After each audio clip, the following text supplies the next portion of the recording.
Okay, so ito na yung continuation natin. So ito yung total recovery niya, 294.39 GB size po, ang laki. 80 GB lang yung HDD, yung na-recover niya 294 GB. Go to recover tayo. Okay, tapos save natin guys, no?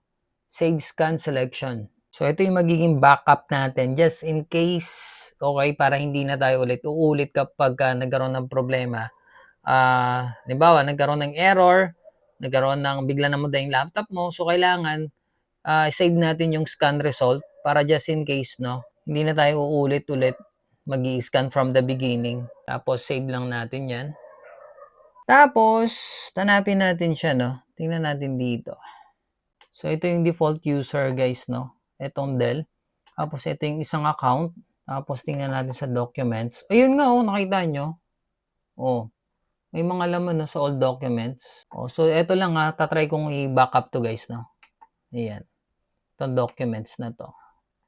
So, select natin recovery. Tapos, lagay natin siya sa backup. Ayan. Tapos, save. So, once done, no, mag-open yung recovered folder natin. Ayan. So, check natin siya dito. Ito yung drive C, user. Ito yung ilang porsyento lang yung kinuha natin sa documents, guys, no? So, ayan. Pati yung docs na recover. So, yan lang muna. So, ayun guys, no? Possible talaga na ma-recover natin yung mga files natin, yung mga data natin, lalo na kapag nandito sa HDD. Okay? So, unlike sa mga SSD kasi guys, no?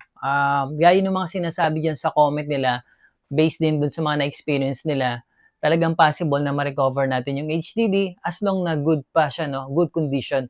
Pero kapag mga naka-SSD na guys, okay? So, meron kasi yung tinatawag na trim. So, sa SSD, meron siyang trim na tinatawag.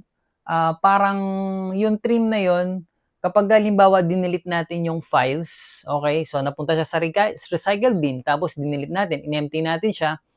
So, itong trim na to, meron siyang parang ginagawa is dinidelete niya pa yung mga deleted files na para unrecoverable na yung mga data or files na binura mo na nun.